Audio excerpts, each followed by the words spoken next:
Tapi kalau keluarga nyokap, keluarga bokap tuh lo nggak bisa, walaupun kita punya privilege apa segala macam, lo nggak bisa pakai. Lo harus usaha sendiri dulu. Dengan nilai kita dari zaman dulu 100, tidak menjamin kita sekarang akan menjadi orang yang 100 juga. Kenapa gua harus kumlot gitu kan? Iya kayak Nggak ngaruh dengan kerjaan, dengan Nggak ngaruh gaji dengan apalagi. kerja. Ternyata kan semua itu dari skill ya. iya, Gitu, menyadari bukan itu. dari nilai. Dan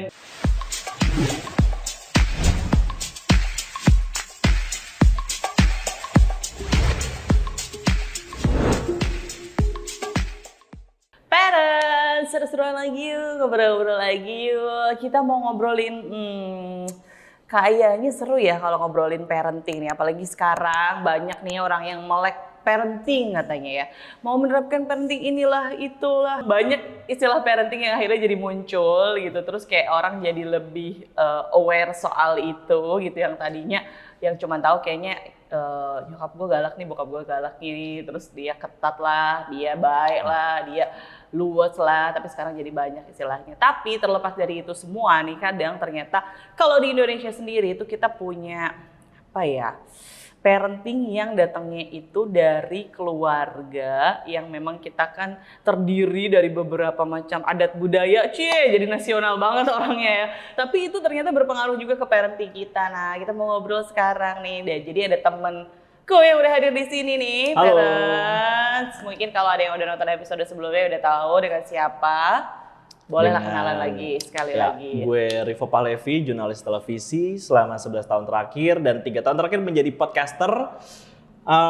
Lucu nih, karena ngomongin parenting gue juga mulai mendiagnose gitu. Gue parenting yang mana ya, nyokap bokap gue dulu gitu. Iya. Karena gue berasal dari keluarga Batak dan Jawa, 180% berbeda gitu ya, 180 bener-bener. derajat berbeda. Dan sangat ekstrim perbedaannya gitu. Contohnya, satu gue harus dapat nilai 100, satu ya udah asal lulus gitu. Itu versi yang mana tuh? Kalau versi nyokap dari Jawa Hah?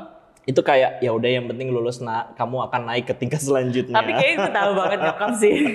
Terus kalau dari bokap gitu kan, keluarga Batak, lo nggak bisa, lo kenapa nggak dapat 100? Itu pertanyaan yang selalu muncul ya sejak gue kecil gitu. Tapi yang lo tanyakan, kenapa gue harus 100? Nanya nggak? Enggak, karena gue sudah merasa bahwa itu yang akan dicapai oleh semua orang di dunia ini gitu. Jadi gue harus mencapainya juga gitu. Tapi ya, karena kalau kita sadari, dengan nilai kita dari zaman dulu 100, tidak menjamin kita sekarang akan menjadi orang yang 100 juga. Benar. Iya kan? Sekarang gue kayak, kenapa gue harus kumlot gitu kan? Iya kayak Nggak ngaruh dengan kerjaan, dengan nggak ngaruh gaji dengan apalagi. kerja. Ternyata kan semua itu dari skill ya. Iya, Gitu, menyadari bukan itu. dari nilai. Dan itu pasti lu baru sadari setelah sekarang kan. Betul. Tapi kan ketika masih kecil yang lu dituntut untuk dapat 100, terus kata nyokap yang ya udahlah biasa aja, tapi kan nurut-nurut aja. Betul. Tapi dari segi itu lu pasti bingung. Lu harus ikut yang mana? Nah, Iya nggak sih? dulu gue mengkritisi justru bukan di situ, tapi mengkritisinya kenapa nyokap dan bokap ini berbeda. Padahal mereka satu rumah tangga. Gitu. Jadi gue mengkritisinya justru parentingnya mereka. Gitu. Gila-gila parenting gue ya sejak kecil. Tapi sih gue yakin dulu nggak paham istilahnya. Enggak sih. Istilah parentingnya nggak Karena paham. gini, setiap nilai rapot keluar gitu ya, kemudian gue tunjukkan ke keluarga nyokap kayak, ye bagus, padahal nilai gue tuh 8, 9 gitu. Tapi nilai lo berapapun pasti dibilang bagus sih sebenarnya. Bener, beda kalau gue ke keluarga Kalau bokap bokap, nih, iya. rapot gitu, 8, 9, gue kan expect-nya gue akan dipuji bagus gitu. Kenapa nggak 100? Kenapa ya? Gue juga bingung gitu. Tapi yang membuat gue bingung pada saat itu adalah, loh kok di keluarga sana boleh, di keluarga ini enggak gitu. Itu pasti. Nah, ini tuh juga Betul. sering terjadi di sekarang nih, di era-eranya sekarang ya. Kayak memang kita harus sebagai orang tua, gue versi sebagai orang tua juga nih. Kita harus punya satu suara, kita mau seperti apa Betul. gitu. Anak itu biar nggak bingung harus ikut kemana gitu. Betul. Apalagi kalau ada yang satunya jadi positifnya, satunya tokoh negatifnya, segala macam gitu. Itu kan bikin bingung. Nah, itu berdampak kalau sekarang nggak sih? Berdampak dong, karena apa ya, walaupun gue belum punya anak, tapi gue punya banyak banget ponakan. Dan itu membuat gue terpengaruh untuk mendoktrin mereka dikit demi dikit gitu ya, dan sharing sama mereka bagaimana gue dulu.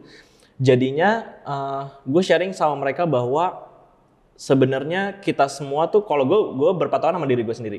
Sebenarnya kita semua tuh memang punya tuntutan dari keluarga masing-masing. Tapi yang harus kita lakukan adalah apa yang kita mau nih sebenarnya. Di luar parenting itu sebenarnya apa yang kita mau. Kalau kita udah jelas goalsnya, mau pakai cara apapun, parenting yang manapun tuh pasti nyampe gitu. Tapi kalau kita nggak jelas, kita akan terombang-ambing. Seperti gue dulu kayak, aduh gue harus kemana ya, gue harus kemana. Setiap ganti rapot gue harus bingung lagi. Setiap mengajukan gue mau sekolah di mana, mereka berdebat lagi gitu. Tapi kalau gue udah tahu maunya kemana, sebenarnya mereka bisa ngarahin kok dengan caranya masing-masing ya gitu. Misalkan kalau yang lebih santai misalnya dengan ordal gitu ya.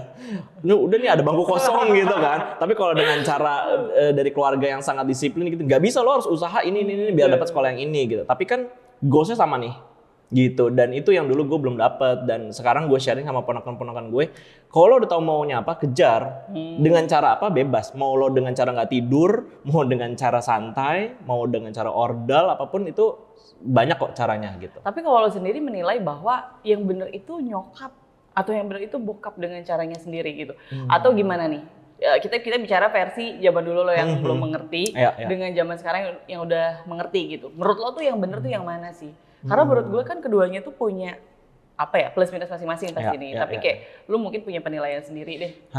Sebenarnya yang gue rasa benar itu adalah dua-duanya. Karena gue sangat meyakini kedua orang tua gue itu punya acuan yang sama-sama baiknya gitu. Jadi dengan cara nyokap santai, ya udah mungkin di situ gue harus santai. Tapi ketika gue lagi santai, bokap sangat disiplin kan. Oke, gue harus ngebut. Ketika gue lagi ngebut, kata nyokap, udah istirahat aja dulu, santai. Kemudian gue santai lagi. Jadi gue ngerasa, oh mungkin itulah hidup ya. Kita harus ngegas, santai. Tapi lucunya nih Put, di keluarga nyokap itu, gue cucu ke-33 gitu ya. Keluarga besar banget ya gitu. Tapi dari bokap itu gue cucu pertama. Jadi beda nih, ekspektasinya makanya beda kan.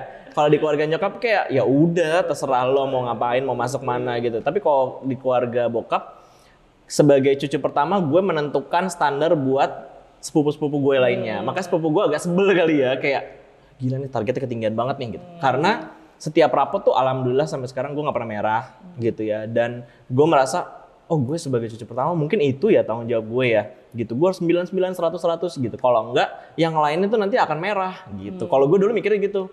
Kalau gue targetnya rendah nih, berarti sepupu-sepupu gue akan lebih rendah lagi. Karena mereka mikir, abang aja segitu, gue bisa dong gitu. Jadi lu punya motivasi lain dari aturan yang diterapkan bokap ya. Nah itu kan dari segi pendidikan. Kalau dari segi yang lainnya nih, dari parenting yang lo dapatkan sendiri itu, yang satu kan udah pasti kelihatan ya, keras. Yang satunya yang lebih luas gitu. Yang pastinya sih kalau dari keluarga bokap ya, sholat 5 waktu tuh harus depan mata. Kalau nyokap kan kayak ya udah lo sholat aja gitu, karena itu urusan beragama kan gitu. Terus kayak misalkan misalkan kita dalam adab itu sih sangat ditonjolkan banget kalau di keluarga bokap ya. Kamu harus salim, kamu harus apa segala macam. Kalau dari keluarga jauh lo tahu dong Put, keluarga keraton tuh adabnya tuh versi yang berbeda gitu kan. Lo makan tidak boleh berbunyi, lo makan tidak boleh ngobrol. Jadi sebenarnya gue sama-sama punya tuntutan yang tinggi tapi dengan cara yang berbeda. Gitu. Kalau yang satu disiplin adab berdasarkan religi, satu adab versi adat gitu. Tuntutannya sebenarnya sama-sama tinggi tapi memang mereka punya cara yang berbeda aja nih gitu. Terus misalnya soal Lebaran aja.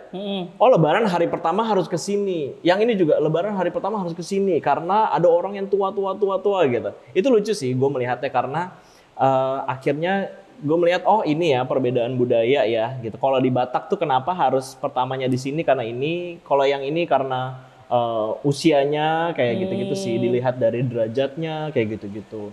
Iya. Jadi yang lo rasakan itu cuman lebih ke dua-duanya punya kedisiplinan yang sama, tapi caranya aja yang berbeda. Caranya berbeda. Gitu. Nah kalau istilah-istilah zaman sekarang tuh kan kayak ada yang otoritatif, ada yang permisif, segala macam. Nah itu sebetulnya hampir sama dengan gaya yang digunakan zaman dulu. Gitu. Ada yang lebih keras sama ada yang enggak. Tapi sadar nggak sih ternyata parenting yang kita dapatkan itu nantinya juga akan berdampak ke anak kita nantinya. Pasti. Jadi ketika kita punya parenting yang bercabang dari awal, kita juga harus pilih nih nanti ke anak kita tuh mau menerapkan parenting seperti apa. Itu baru dari satu orang, belum sama pasangan lo. Lo harus kompromi dulu kan. Iya, jadi kayak dua digabung lagi, ke bawahnya beranak lagi, digabung Betul. lagi, itu tuh penting banget ternyata. Karena itu membekas ke lo sendiri nih. Benar. Kalau kita bahas lagi sedikit inner child-nya, yang lu rasakan apa dari parenting yang didapat itu?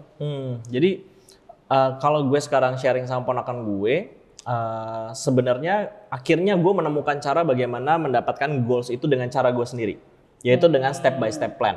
Jadi kalau misalkan di keluarga bokap sangat ngegas dan di keluarga nyokap santai, ternyata gue punya cara, yaitu ya udah plan ini harus di breakdown satu supaya kita bisa satu santai, satu dapat santai. Jadi gitu. akhirnya Gue lo mengcombine sendiri. ya. Terus lo ambil titik tengahnya, Benar. mana yang dipilih gitu. Tapi Benar. kalau yang dari segi negatifnya ada nggak inner child-nya? Dari segi negatif ya, iya akhirnya kan kalau kita berpatokan sama hasil aja, kita menghalalkan segala cara gitu ya. Walaupun di keluarga nyokap kayak ya udah santai lah ya, kita lewat cara apa aja bisa gitu. Tapi gue tidak setujunya adalah dengan nepotisme keluarga, itu gue sangat tidak setuju. Walaupun terjadi di keluarga gue gitu ya, sekantor sama keluarga, udah lo kerja sama om ini aja, keluarga sama keluarga ini baik kok gitu. Ini keluarga kenalan kita dulu.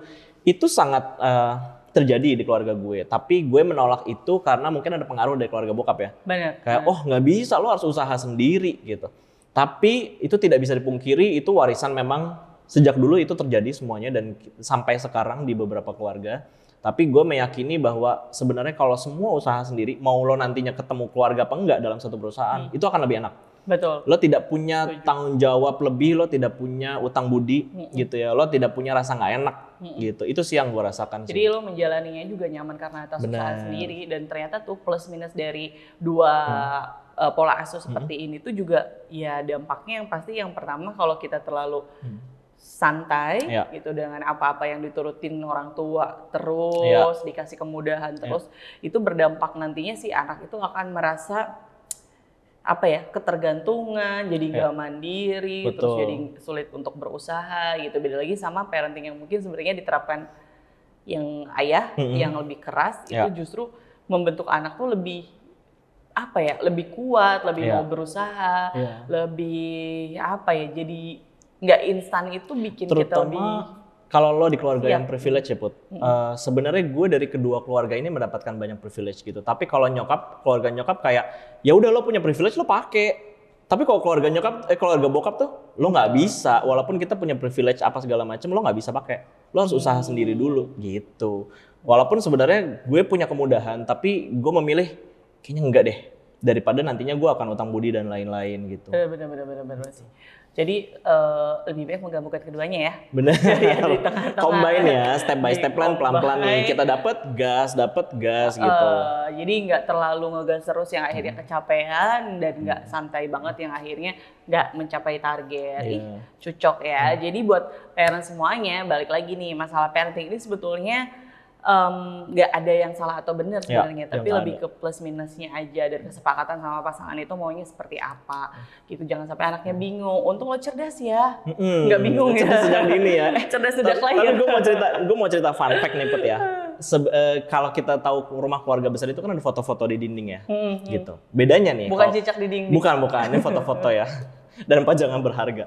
Ini kalau foto-foto keluarga nih ada dua macam. Kalau di keluarga nyokap, foto-foto yang ada di dinding adalah leluhur-leluhur yang udah di mana nggak tahu gitu kan. Ini turunan keberapa? Kamu harus kenal yang ini, yang itu gitu. Tapi kalau keluarga bokap yang ada di dinding adalah lo. Semakin lo berprestasi, satu dinding tuh punya lo. Foto lo dengan piala ini, foto lo momen wisuda, foto lo ini gitu. Jadi dulu gue berlomba untuk bisa memenuhi dinding itu. Gitu. Tapi jadi luar biasa ya di keluarganya. Ini semua kompetitif ya. Bener, kompetitif. Semuanya jadi berlomba loh. Bener, kayak memperebutkan sudah dinding. seberapa banyak nih frame lo gitu kan. Ada di dinding itu. Gitu. Kalau di keluarga Jawa kan kayak ya lo akan menunggu waktunya ada di situ. Lo diingat sama anak cucu lo gitu kan. Tapi udah pasti ada. Udah pasti ada. Iya, nggak mungkin nggak ada. Belum tentu. Kalau lo paling tua ada. Kalau lo cuma adik-adiknya belum tentu ada. Oh gitu. Iya dong. Kadang kan turunan cuma diingat, oh ini yang penerusnya banget, sisanya sepupu-sepupu nanti gitu kan. Gue kira dindingnya gede banget maksudnya. Ribet kan? Oh gitu. Silsilanya tuh agak berbeda ya ininya ya, cara penentuannya. Menarik ya, sesimpel dinding dengan hiasan Bener. di dalamnya itu ternyata ada makna, ada banget. makna yang tersirat banget. Dan membentuk gue sejak kecil sebenarnya. Kayak gue harus ada nih di dinding itu one day gitu. Bukan cuma foto pernikahan ya, tapi kayak dari remaja pun gue udah bisa ngisi. Nah, akhirnya gitu. gue tahu salah satu penyebab kenapa lo ambi banget.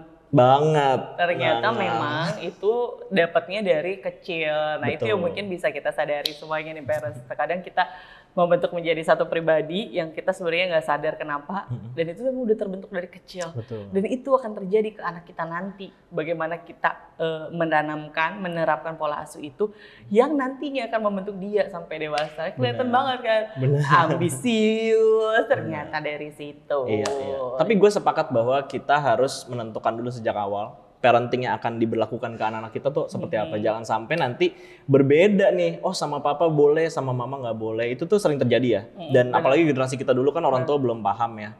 Gitu. Kalau sekarang karena sudah lebih paham, jadi nah buat parents semuanya mungkin bisa memilih menyepakati parentingnya mau seperti apa, dan yang paling penting buat diingat adalah apa yang kita lakukan sekarang itu akan menjadikan anak kita seperti apa nantinya. Jadi ya bijaklah untuk memilih, karena nggak ada yang betul dan nggak ada yang salah, tapi lebih ke masing-masing punya plus minusnya masing-masing gitu. Jadi tinggal dipilih. Ih seru ya ngobrol parenting ya. Benar-benar. Datang lagi nanti kalau udah punya anak ya. Oh iya benar-benar doain ya. Tapi nggak tahu. Ya doain. Tapi harus anak sendiri. Anak tetangga. Sih minta cerita sama orang tuanya nanti. Bingung gak tuh? Oke kalau gitu sampai ketemu lagi di episode berikut ya.